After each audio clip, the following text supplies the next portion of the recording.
All right. Good afternoon, and thank you for coming to our first Rising to Lead Networking and Roundtable. Our topic today is the leadership crisis uncorked. So grab a glass of wine, and enjoy. I'm Glenn Sommerville, partner with Scott Smith, the back corner hiding there, at High Performance Leaders. I'd like to welcome you all here this afternoon, and thank you for joining us. We have invited key leaders from across our network to join with leaders that are currently in our Advanced Leadership Transformation, or ALT program. These ALT leaders, as we like to call them, have been locked up next door here for the past 3 days, with their fourth and final day of the program tomorrow. For those of you that have completed ALT, or any of our programs for that matter, you know only too well they've been drinking our Kool-Aid through a fire hose for the past 3 days, so please go easy on them. I know just what you wanted to hear, another crisis. I think we can all agree there's enough crises in the world these days. However, what is this crisis we're here to talk about this afternoon?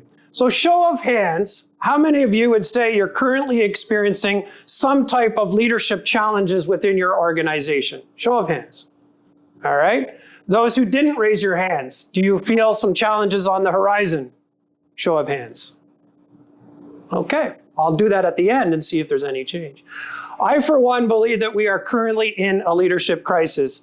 I experienced it firsthand a few years ago in my last corporate position as the country leader at Amazon, and I definitely see it today from my vantage point working with different companies across different industries. Let me give you an example of what I mean by the leadership crisis. I had been in my position at a new company for only 3 weeks, and there was a union drive at one of our facilities. One evening, as I was making that treacherous drive across the 401 at the end of a long day, I received a phone call from Peter. Peter was the senior leader responsible for the building where the union drive was taking place. I would put Peter in his late 20s to early 30s, super smart, technically strong, and a very company committed guy. He and another senior leader from the building had called me to vent. They both had been putting in a lot of time and energy in the facility for the last several weeks, fending off the union activities. As they were leaving the facility for the day, they came across a very rude and derogatory note about them on a bulletin board that understandably they took great offense to. But here's the thing. During their rant to me about this note, they just called me to vent. In this conversation about this, it became clear that how they intended on responding to it could have led to automatic union certification. And remember, they only called me to vent. This was a very, very close call. And by the way, what led to the union drive in the first place was a direct result of how they had rolled out a significant change in hours of work for the employees. Solid guys, great potential, just lacked experience. Neither one of them had experience in either of these areas before and were put in a situation unprepared and before they were ready. How could this happen? A one-off, you might think? Unfortunately, I don't think so. The leadership crisis did not happen overnight. In fact, it's been coming for decades. As a result of slowed population growth across North America in the decades following the baby boomers, there's a smaller leadership pool to draw upon for our needed leaders. In addition, the COVID-19 situation weakened already strained leadership pipelines in many organizations. Hindsight is a wonderful thing, and I believe that most organizations reacted quickly and appropriately given the situation we found ourselves in. Organizations did what they needed to do during the pandemic to survive and look after their people. However, we are now paying the price, as are many leaders in our organizations. The bigger driver, I believe, of the leadership crisis is the rapid and dynamic change in the makeup of our workplaces, workforces, and cultures. The largest demographic that held most leadership and worker-level positions has largely exited the workforce or is in the process of doing so. Recent retirement trends at many organizations have left significant leadership gaps. These were and are the most experienced leaders in our workforces today. This means that leaders are being promoted at a younger age, advancing through the leadership ranks faster and to higher levels sooner than their predecessors. Now, this in itself is not necessarily cause for concern or a bad thing. However, these developing leaders must have the skill sets and experience to be effective leaders, gain influence, and drive positive impact across their organizations.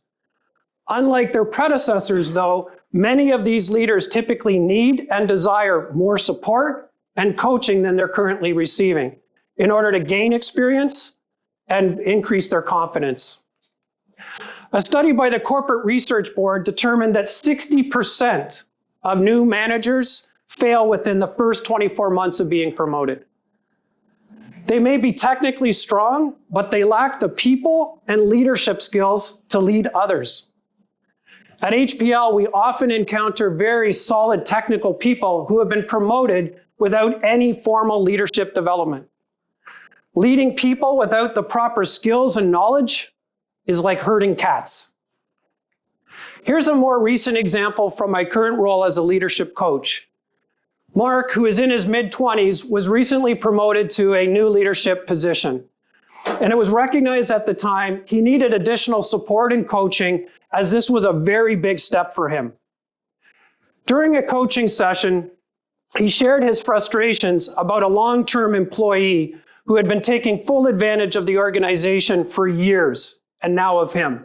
It didn't seem right to Mark, and he was absolutely right. We walked through the situations and the challenges that he was facing with this so that he could determine his best course of action moving forward. First, Mark requested and received additional HR and legal support through his company to support him navigate through the many policy and legal or labor law aspects, as he had absolutely no experience in these areas. And it was a very complex case. Then Mark and I discussed the personal challenges that he was having to deal with this employee head on. Even though he had never dealt with such a strong and difficult employee, Mark basically knew what he needed to do. He knew what he needed to say and how he should best handle this. However, he didn't have the self-confidence to actually do it. What if he got it wrong? What if the employee reacted this way? Or what if they reacted this way? He was absolutely terrified and absolutely stressed out. Mark and I worked through the various scenarios and possibilities. We even role played. And for those of you who know me, believe it or not, I took on a stretch role as a difficult employee.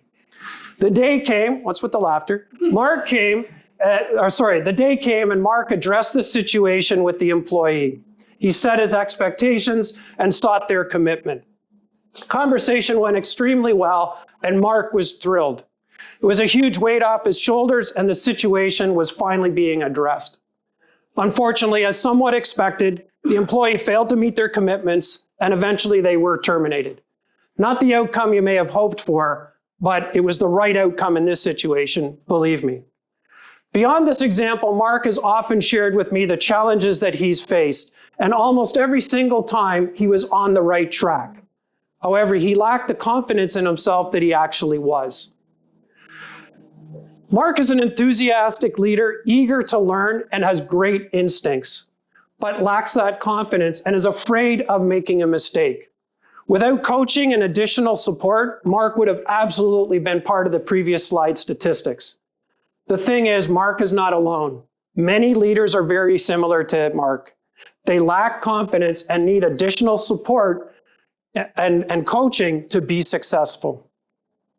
As I came up through the leadership ranks, I was very fortunate to be surrounded by many experienced and accomplished leaders who generously shared their wisdom and insights. Sometimes positively and constructively, and other times, well, let's just say I learned the hard way. Things were a little bit different back then. I was at the leadership table, but I wasn't the final decision maker. I got to experience countless challenges and triumphs. And through these experiences, I was able to hone my skills and gain experience in many business and leadership challenges at relatively low risk. I also gained hands-on experience, was sent on leadership development programs, was provided with challenging projects and assignments, and was also given extra coaching to help me accelerate my learning, increase my confidence, and over the long term, strengthen the organization's leadership bench. Was there risk that the company would develop me and I'd leave the organization? Sure, but the leaders back then believed that this was a better outcome than if they didn't develop me and I stayed. Early in my leadership career, I was given an amazing opportunity to lead a very large and business-critical project. My leaders recognized something in me and saw potential, but they also recognized I needed additional support if this project and myself were going to be a success. In addition to the support that I received, they also provided me with an external coach named Don. Don taught me so much about leadership, organizational culture and change, team dynamics, and so on. I'm so fortunate that over the years, I had several opportunities to work with Don. In fact, he was instrumental when I was going through the process of deciding to leave the corporate world and start HPL with Scott. Don is now in his mid-80s, and we're still connected and stay in touch to this day.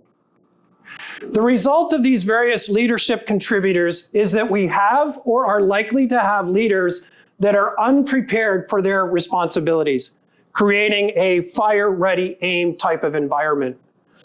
What we are experiencing in our business relations at HPL is that many new and inexperienced leaders are extremely busy and overwhelmed. Many are not getting the support and coaching and development that they need, or they or their leaders feel they don't have time for it right now. So when? Unless we do something different, tomorrow will be the same as today. And everybody knows the definition of insanity, right? This is causing these leaders to react to situations rather than thinking proactively and considering the longer-term benefits and consequences of their decisions. Successful leaders must be intentional about their leadership.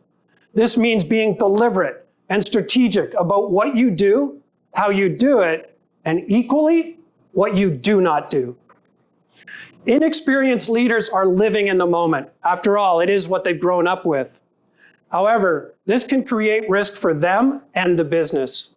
In many ways, their leadership is like a kid's soccer game where everybody follows the ball. The leaders rising up through the ranks today are incredibly intelligent, knowledgeable, and often vocally project high levels of confidence. However, this is often a facade, and they actually lack confidence and are terrified of making a mistake. This makes it very difficult for them to make timely decisions, even though they're usually on the right track. They just need some assurances they're doing the right thing.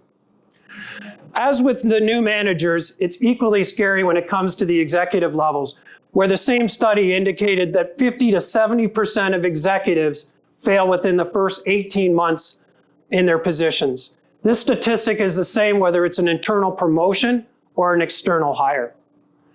A similar McKinsey report identified these 5 causes of failure in leaders. You'll notice that none of these relate to their technical or even their business skills and abilities. It's all the soft stuff.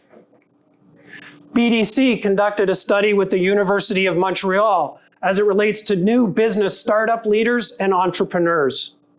The number one thing they found that was key to success for entrepreneurs and startup leaders was grit. How do you create grit? Set clear and challenging goals, create a support network of peers and peers and mentors, and 3, healthy, regular activities such as physical exercise or meditation. None of these things are rocket science, but they do take intentionality, time, and encouragement. I believe that grit is a critical success factor of any leader, not just entrepreneurs. Here's the scary truth and why I believe we are in a leadership crisis. 77% of organizations report that leadership is lacking within their teams. 83% say that leadership development at all levels in the organization is a priority. The scary part, less than 5% have actually implemented it, which is probably less than 2 people in this room right now. It's not all doom or gloom, or at least it doesn't have to be. I do believe there is a path forward by having an integrated and intentional approach to leadership. I want to clarify one important point. When we talk about leadership development, this goes well beyond leadership training. Leadership development should include all or some of these factors: stretch assignments and projects, delegation of higher level tasks and responsibilities, empowerment to make specific decisions or lead strategic initiatives, constructive feedback and personal development plans, and promotions when ready, in addition to leadership training. Regardless of the form, effective leadership and development must have these 4 components. Let's take a quick look at each. First is cultural alignment. Any leadership development must be aligned with the organization's culture, which reinforces the company's values, methodology, and approach to leadership. Unlike specific skills training, leadership development must be aligned to the organization's culture because the demonstrated leadership, either positively or negatively, impacts the employees, who then determine the realization of the company's vision, mission, and values. In other words, it directly influences the company culture. Second is applicable skills and tools. Organizations and leaders need and want practical concepts that they can apply to improve leadership and get results immediately. A failure of many leadership development initiatives is that there's too much focus on the latest and greatest management theories, but lack how to execute or apply these in the workplace. Third is internal mentorship. Leadership development should be discussed repeatedly after the initial development activity. But often this is not the case, and leaders are feeling, so what, and wonder if they've wasted their time with their development activity. For example, a task or meeting is delegated to a leader for development purposes. But does anybody ever follow up with them afterwards to ask them, how did it go? What did you learn? What challenges did you face? What would you do differently and why? All too often, there is little to no follow-up at all. So what? Mentorships accelerate the leader's application and use of the skills through encouragement and in reinforcement of use in the organization. The mentor's experience in the organization can help the leader overcome their barriers and challenges through a mutual understanding of the culture and the environment. And lastly, external coaching provides the leader with a safe environment that is disconnected from the organization. This allows the leader to be self-critical and vulnerable without any fear of repercussion. Being able to and comfortable with being vulnerable, leaders are more able to identify what their challenges and barriers are and develop methods that work best for them to overcome them very quickly. Okay, so before I sound too much like an infomercial here, it might be best if we move forward with our leader panel to dive deeper into the leadership crisis.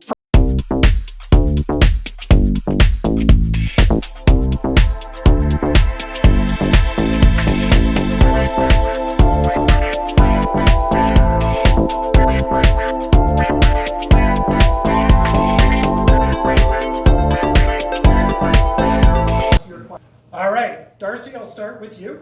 What specific challenges have you observed related to the leadership crisis and succession planning in your organization? I think the biggest one is that you don't plan accordingly. And we're going through this at Crystal Fountains right now, where we have some long-term, very key employees who are working towards retirement.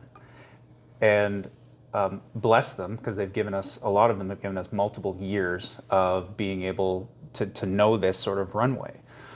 But you're trying to take 20, 30-year employees, how do you get things out of their head and then sort of into the next generation? That requires planning to get the information out of the person, but also that you need to have the right person to pass that off to. So the identification of kind of the future leaders, making sure that they're prepared for that and is essential. But more than anything, it's trying to find those right people, like we're talking about relative to the leadership crisis, and hopefully you identify them early and nurture them up through your organization. Thank you, Darcy. Laura, how are you addressing the leadership gaps caused by vacant positions or that were filled by less experienced leaders in your company? Yeah, I think, well, one of the things I just wanted to add, as you talked about the leadership crisis, and I think another thing that's driving it right now, and I don't know if you're experiencing this in your organizations, but as we come out of COVID, with increased costs for everything, there's so much pressure on operating expenses, right? And so I think what we're finding is, and just in terms of what's going on in the marketplace, very tentative investment in more human capital, right? And people and headcount. And so I think what also adds to this leadership crisis is that we're asking more of our leaders today. So we're asking them to maybe take on a little bit more of a bigger portfolio in terms of work or on people and those types of things. And I think that then is overwhelming them in new ways. So you talk about these new leaders, and we have a lot of them, right? So, the industry that we're in here in the Canadian market, the medical device industry is not very common, right? There's not a lot of mature organizations. And so, the access to talent is really through homegrown activities. And because, as Glenn explained, we grew so quickly as an organization through the years, especially in those outer years prior to our acquisition, that we were moving people through the organization. And as you said, often promoting them maybe earlier than we would have typically. When I'm now in a bigger organization, I see the delta in terms of the tenure of our leaders versus others. And so I think that we got into this situation where we may have promoted people earlier than we would have, but how do we deal with that? We spend a lot of time with our leaders, right? It's really about, one of my favorite things I ever learned as a leader was situational leadership, right? Understanding where a specific person is at in terms of their skills. And you can talk about their skills in terms of actual project work, but you can also talk about it in terms of their skills, of their leadership skills, right? So as you have a leader, really spending the time to understand, have they been through this before? What kind of support do they need to go through what they're experiencing as a leader, right? I use the example of, the union drive in that organization, or that you were talking about, and maybe not the same, but being aware of and asking, right? Just being upfront. Have you done this before? How comfortable are you doing it? Getting a sense and really having those open conversations with leaders. Excellent. Thank you, Laura. Darcy, can you share a success story or best practice in developing and nurturing a less experienced leader? Yeah, absolutely. I've been fortunate enough to work with a lot of young leaders as they come up through our company. A lot of talented young people. Not that I'm that old. Let's be honest. Millennial generation and younger. But with my experience, I think to your point, Glenn, that you were talking about, there's a lot of enthusiasm. There's a lot of raw skill, but you have to put in the time. So you have to be willing to spend time with those people and sort of set expectations and where you help them envision the future, whether it's your company or elsewhere, and you're working to develop that. So I happen to be in the same department over the last few years, I'm a big believer that to be a good leader, you actually have to give a shit, pardon my French, about the person and their development. Because if you don't, you're going to be a really bad leader and mentor for a person. So with a couple of young people, I'm big on open dialogue. This is my expectation for you with this role. I'm going to help you through it. Let's have dialogues and constant feedback of where you're at, different situations, and then me giving them feedback on how was it successful or was it not, challenge their thinking, but also empower those people to make some of those decisions and make mistakes, right? But in a very, I don't want to say controlled way, but in a way that they can learn from it where it's not going to be oppressive or they're going to get in trouble or any of those kind of things. So I'm really big on sort of creating that one-on-one relationship and then helping them through it. And I would say 90% of the time I've had young leaders with that, the approach has actually been, I think, quite effective. Mainly because what I've noticed in my generation and younger is people are hungry, but they lack the understanding of the direction of how they can grow, how they can improve. And people are like sponges. They want to learn, but it's when the person they're learning from has to show that willingness to help them through it. And whether they're going to stay with your organization or not, my hope is always, because we're a smaller company, but I hope that the people who work with me and have reported to me in these capacities before, whether Crystal Fountains is the last stop in their career journey, or it's just a stopping point somewhere else, that they've had a good experience and they've learned something to become better people and better leaders in their life, so that they always reflect back into their time with me and at Crystal Fountains and with others that it was positive in their development. Thank you, Darcy. So I'm going to peel that onion back a little bit. Both of you commented about making time, which I know a lot of leaders struggle with. Laura, I'm going to start with you, then I'll come back to you, Darcy. And my question is, so how as a leader, especially leaders like yourselves that are clearly very busy, how do you make time to develop those leaders? Is this a pitch for your time shifting seminar? No, it isn't. It is. It is. He's working on sales. Well, yeah, he's working on sales. Yeah. I think, time management. I have spent a lot of time thinking about how to manage my calendar, how to manage time. But ultimately, in my role, it's part of the standard work, right? To make time for these younger employees, and I do it. I find it's not necessarily my direct reports, the people who report directly to me. Obviously, I'm working with them, but it's the level below them and the skip levels that are so important. And you just have to make make time for them. And so I block time, and my admin manages. I want to meet with these people quarterly, make it happen, and we find time to do it. Because I think back to in my career, and I think back to the people who made time for me and how impactful that was to me and my growth. I think back to when you were sharing the slides, the confidence piece. These people need someone to talk to bounce ideas off of. And it's funny now, I'm not super old like Darcy was saying, but I look back at myself at that age and I see, you see glimpses of yourself, and you just, you want to be there to support them in the way that you were supported in the same way. And so it's easy to make time for that because you benefited from it. Thank you, Laura. Darcy? Just kind of echoing on Laura's point, everyone said, and it's true, I'm too busy. I can't develop that person. Oh, I can't have our weekly meeting. Or I'll ask, well, have you put together the training plan for this person who you've said is so great?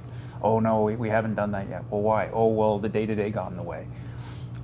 I don't understand why people don't believe, and I believe this in my soul, of that why is your day-to-day job more important than making time for people development? Because it's not. Because the only way your business will succeed and keep growing, or even, from a selfish perspective, you can't move to the next position until you have people below you that can take your job. So you have to spend time and make the time to spend with people, because if you're just ruled by tasks and trying to accomplish your goals, then you're going to be doing it forever. All right, Laura, I'll come back to you with this one. How do you balance the need for speed in leadership promotions with the importance of experience and expertise? Yeah, that's a really, really good question in terms of the need for speed versus also availability of talent, right? And so I think, first of all, speed is a lot of what people want when they apply to leadership roles. A lot of people want to be moving really quickly from through their leadership journey, is what I find these days. And there's like a base level experience that you need to have along the way to be able to move along that journey. And so I think what we evaluate when we look at leaders and their suitability for a leadership role. I mean, we were just actually doing some calibration work around year-end performance. It's like, if you move them into that role, are they going to have a minimum base successful rate? Like, no one's going to be outstanding when they move into a role, but are they going to have a base level of success? Do they have the base level of skills for that? And I think that's a key piece that we really look for. And if they don't, we really have to question if it's the right move for them, or how do then we make an adjustment or a shift in the org that creates a smaller leadership opportunity to get them to that bigger leadership opportunity. And I think in our organization, one of the things we did many, many years ago, we had something called a team leader, which was never a manager. It was like a pre-manager kind of role, but it gave people a taste of leadership and what it would take, and managing one or two people. And I think that was a really nice journey for people to get a taste of what it is and really understand if they wanted to do that. And I think that has been a nice pathway for us to develop leaders as well, is in small bites and something that's a little bit more manageable than dumping someone into the deep end, managing 8, 9, 10 people. Thanks so much to you guys for to call out who you would like to answer if you have a choice, or just ask them both. But here's my question for you, Darcy. Can you share any insights on the qualities or skills that are particularly crucial for rising leaders in today's rapidly evolving business landscape? Absolutely. It's funny, and I mention this through when I do interviewing. It was originally 3 things. It's now 4 things. I look for people, and specifically leaders, for fit, drive, ownership, and the new one is curiosity. So cultural fit's important, that they're going to fit in your organization, they're going to get along, because realistically you hire people for their skills and you fire them for their behavior. So fit's a big important one for me. Drive is essential, because if they're not driven to succeed, be better, they're not going to make a good leader. Ownership is big for me in the sense of it may not be your problem, like your mistake or your issue, but it's your problem, and you're going to run it into the ground, and you want to take that ownership over of some situation that's going on. And the 4th one is curiosity. And the reason for that is the reason it's a new addition to me is I've naturally been a very curious person in our organization. I want to know more things. I want to talk to people. What are you doing?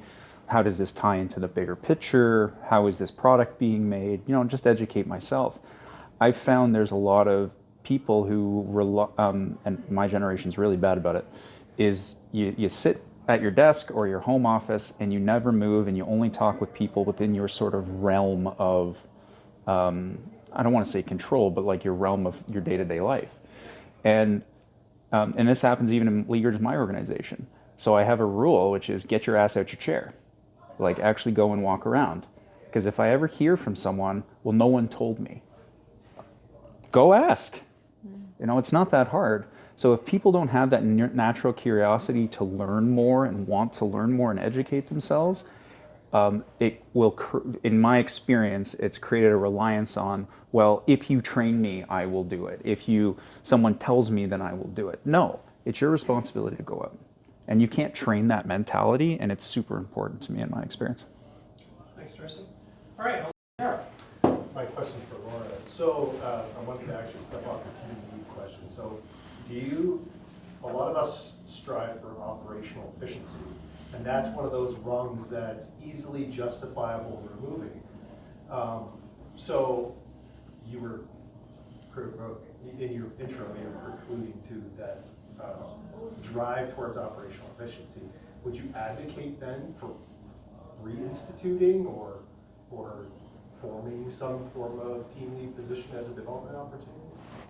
I think absolutely. It's about one of those things that you invest in for longer term growth. And the way we structured it, it wasn't like you think about it from a premium perspective, like there was a little bit of a premium on their salary, but it wasn't like we had promoted them to a manager, right? So, and then there was a pathway from there. If they decided that management wasn't their role, this person was already on a pathway to more of a technical leadership role. So there was a role, equivalent role. We had a team leader, which was equivalent to like a principal engineer, right, in our organization. So you could go either pathway, and this was to create that pathway to a people leadership role or also a technical leadership role. And again, it was a nice stop along the way for them to get an assessment of, do I really want to go into this full-blown role?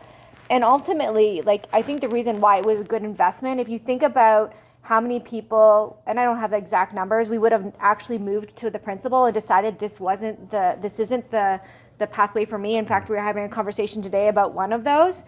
If you think about how much what we put into doing that and how much experience they got compared to putting them in the full-blown role and what that could have created in terms of operational efficiency, when you look at it that way, I think that, it all balances out.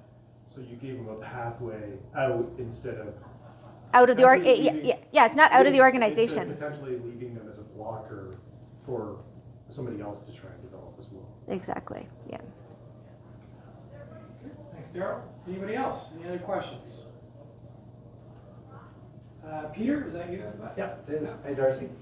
So I like the 4 characteristics you outlined for leadership. So you look for those, but do you actually measure them, or what do you like, or is it over your gut feel, or what do you go through when you're trying to hire somebody and you want to sort of say that's what I'm looking for?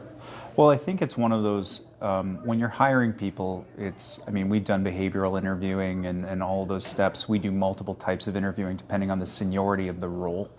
I think a lot of it is, it's hard to put measures on sort of indirect things like that, but I think you start to feel out the person, and we use a lot of questions and tests for that. So one of the biggest things we do, for instance, for fit, right, or curiosity, is that every time someone comes for an interview in our office, if they made it past the sort of initial interview stage, one of the first things we do for the second interview is we take them for a tour of our facility, right?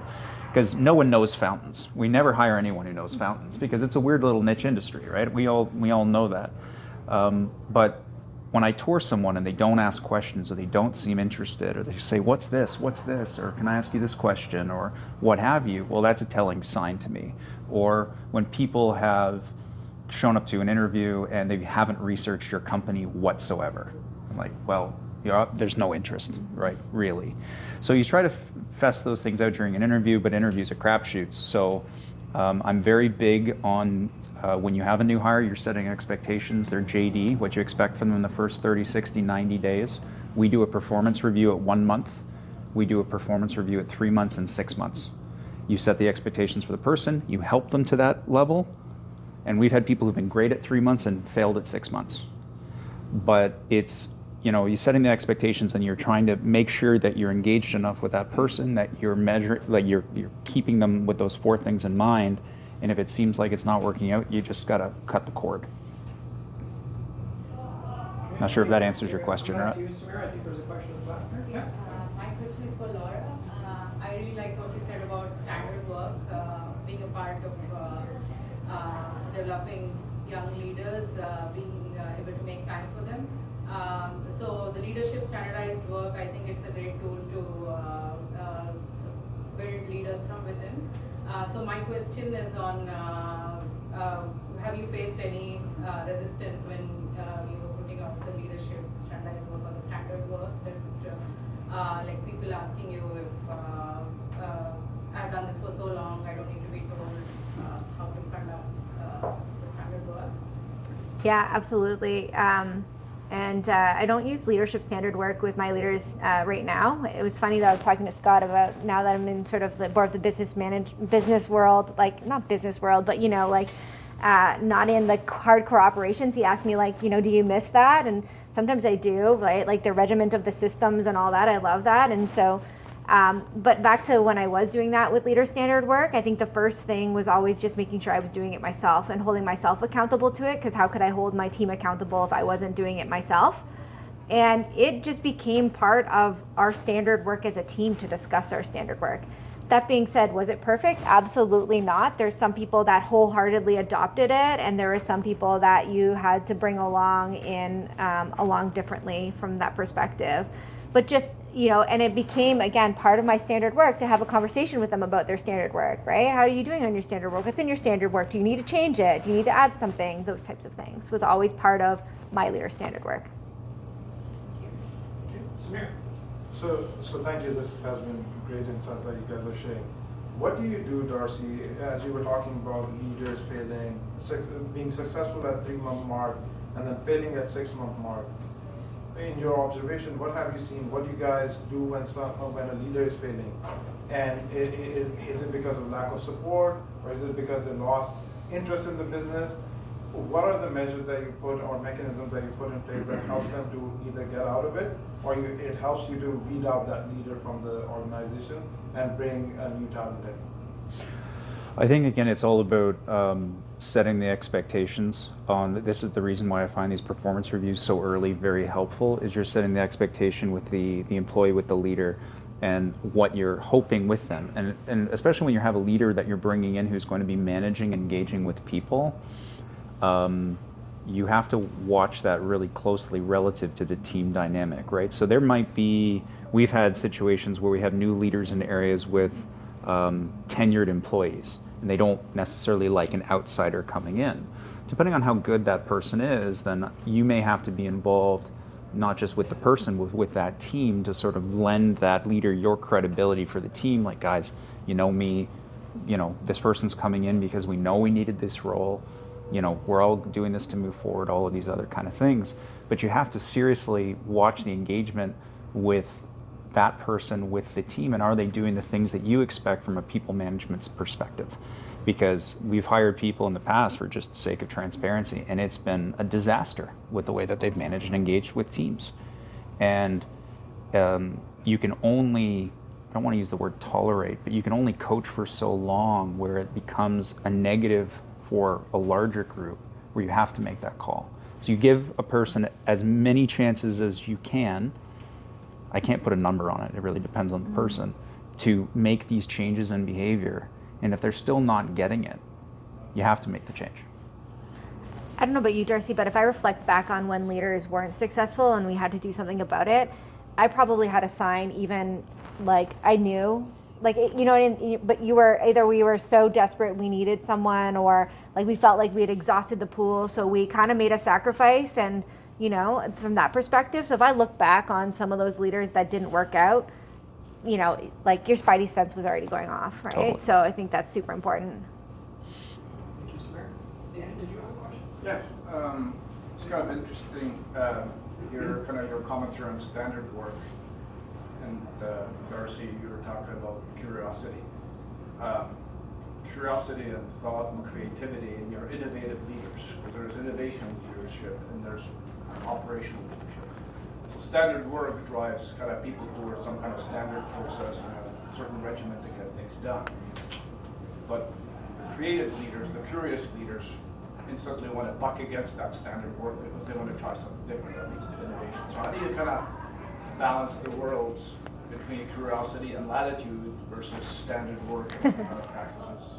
Do you struggle with that? Or how do you address that? Is this question, it feels like it's for both of us. Yeah. I Go mean, ahead. this one is really interesting because I am that regimented person, right? So it's almost like I need to put in my standard work time for curiosity, right? Like I'll ask questions when I'm out places, but I need to put time in to actually sit there and daydream, because you know, my natural nature is to just kind of just hammer through things.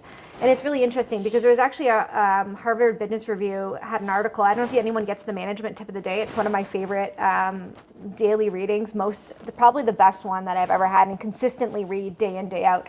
And there was one just in the last week where it talks about scheduling time for curiosity. Because as leaders, we get so caught up in, I don't know about you, but my calendar from 8 o'clock till 5:30 is constantly busy. And again, the thing that came through on time shifting just reminds me about having to put those blocks in your calendar, have time for curiosity. But you're right. I mean, I have leaders that it's like regiment and standard work is the antithesis of them, because their job is about curiosity, right? And so probably be more lenient on them because they are exploratory people who are coming up with the new innovations and ideas and all those kind of things. I handle it the exact same way. If they're curious, you have to put standard work on them because you have to do a job and meet expectations. And if they're the opposite, get your ass out your chair and encourage them to walk around, because especially, and I'm sure it's the same as most people in this, for your organizations, is that one division is not the accumulation of the whole. So, and I find the more people know about the majority of our business, the better they are at their actual jobs, right? I also have a program, I use it, and people think I'm nuts for it, but it always works out really well, is I have a program called Know Your Colleague. So I have new hires that will start with me and they're trying to learn the organization, and I'll say, great, your assignment for this week is you have to go to talk to 2 people from 2 different departments you have no idea about, have a cup of coffee and get to know them. And what do they do at the company? And why does that add value? And it makes everybody uncomfortable, and they always hate it. But at the end of it, they're always appreciative of it because it's just one of these things. Because then, like, oh, that's Randy, our machinist, and he makes these things, and he's been here since 1988, and da da da da da, and all these other kind of things. And it's a good way to get people out of their comfort zone. Thank you, Dan. Dietmar. Yeah, question from my side was in the pandemic, I think it was hard on everybody, but I think after a while, we recognized it was really hard on the leaders to really reach out to everybody, getting everything together. So we are still struggling a little bit in engineering to bring everybody back together. And the leaders struggle to explain to everybody that this is needed not to only because to gain efficiencies, but as well for collaboration and motivate them. And do you have any tricks to share that worked for you that would be interesting? I think you're no different than a lot of us probably in this room in terms of, part of what's brought people together is we have lab-based work, right? So you have to come into the office to do lab-based work. What I typically find now in our organization is like we don't have a hard mandate, but Tuesday to Thursday is super busy in the organization.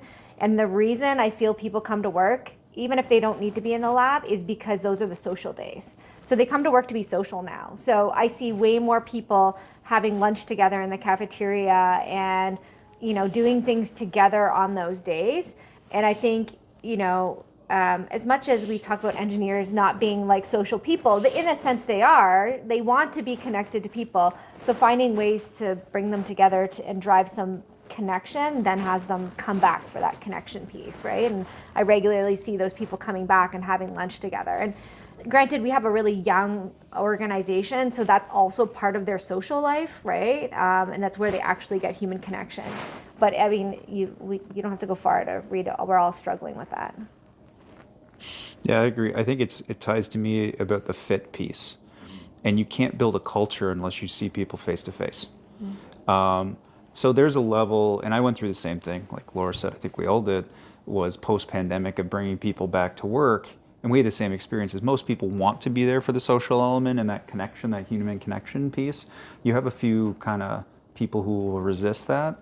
And it reached a point where I just said, no.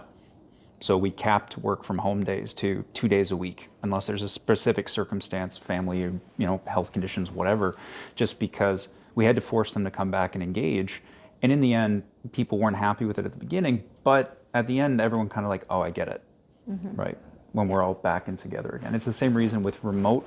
We have 3 or 4 remote offices. I constantly am traveling between the offices. Laura and I were talking about this before we were up here, and the importance of that face-to-face connection with people is just so essential. So. Thanks, Dietmar. I'll come back to you, Leslie, in just a sec. I think, Daryl, you were next. Yeah, so I want to go back to performance as it relates to leaders, the comments made. I want to get your take on there's a shortage of leaders and it's the devil you know situation. How long do you tolerate it? Because you have at least something in place versus a complete unknown and a gap that you create. Go first? Yeah, please. One of the best, there's nuggets you get along in your career, and one of them is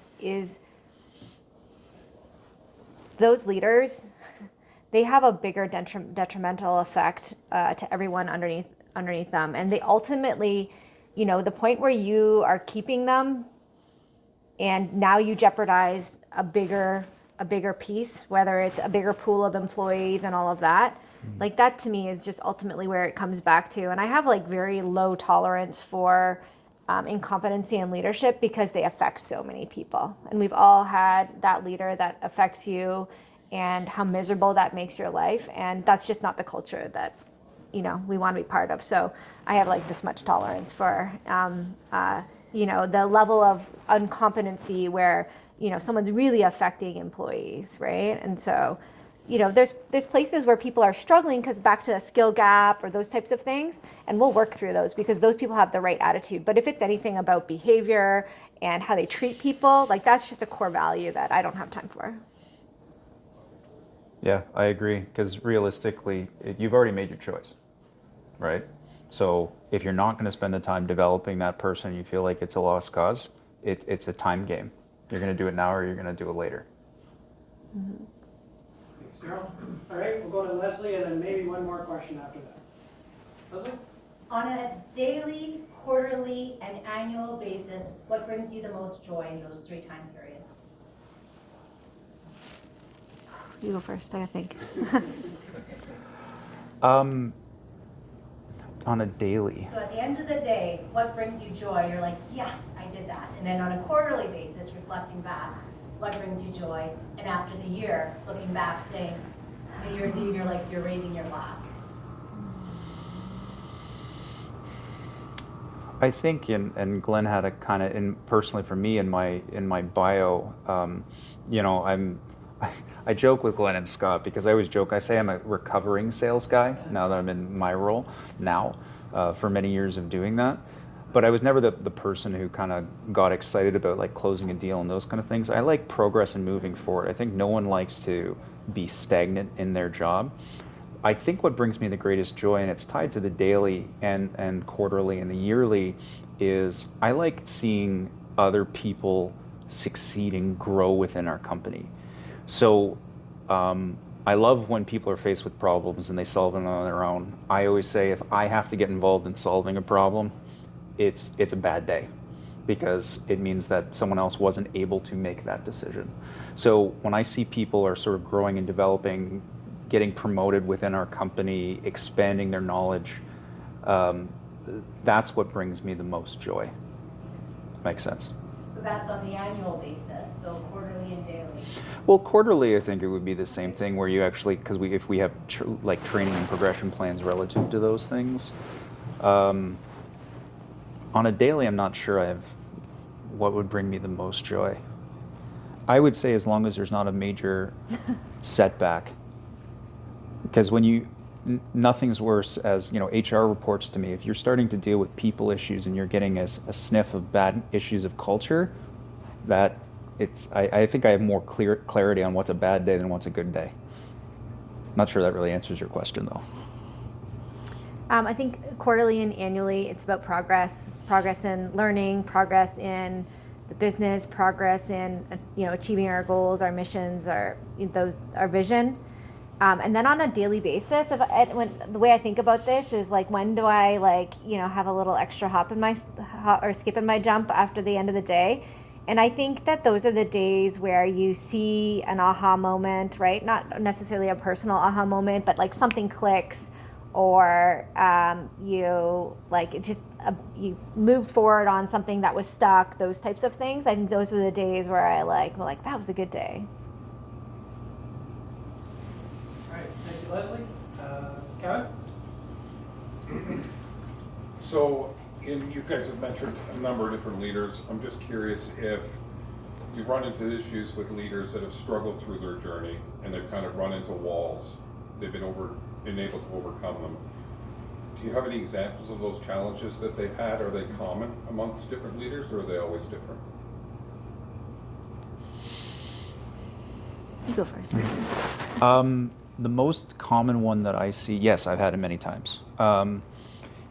It's communications, the number one, every time. Is when it comes to people management or a leader who's struggling, it can be either communication up or it can be communication down. So if they're not good at communicating to their team, they're not a good support network for their team, especially people with low EQ, that can be very challenging. So so most of the time I'm dealing with people who have problems with communication. And if that's someone that you want to invest in and care about and you want to see them get to the next level, and I've had a few success cases this way, is you have to work with them through those issues. And if you have enough mutual trust and respect with that person, which I'm big on, so I mean, I'm pretty blunt when you get to know me. Stop it. If you can have that direct rapport and say, you're not doing a good job on this, and this is why it's important, then I think you have a chance of changing it. But if it's something that needs to be changed, sometimes people also need to be hit across the face nicely of, this is a requirement for you to get to this next level. And if you can't change, I'll meet you halfway. I'll help you. But if you're not willing to take that step, then it has to be, I always say I'm willing to go 50-50 to help someone develop, but I'm not going over 50. And then you clearly outline what those pieces are, give them a plan. You're not meeting your plan, help to coach them through that. And then kind of at the end of it, I kind of give people an ultimatum on it and be very clear, like right between the eyes of do this or no. Not sure if that answers your question. No, I don't, yeah. Okay.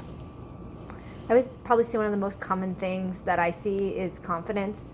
So when Glenn had up on the slide, like confidence being a big challenge for leaders, I absolutely see that. I also spend a lot of time mentoring women. Ironically, I was mentored by and coached by a lot of men, but I spend a lot of time with women. And I see that across the board, confidence in their ability to speak their mind, confidence in they've made the right decision, all of those types of things. And I think that a lot of time it's just around patience with them and patience and coaching them through confidence in their own voice and confidence in their decision making and all of that type of thing. So, and there are some that just really sometimes can get in their own way, right? And so it's just helping them see who they are and why they are that. And I really enjoy that journey with seeing people go through that journey. Okay, then we have one more question, Vito. Yeah. Can you teach grit?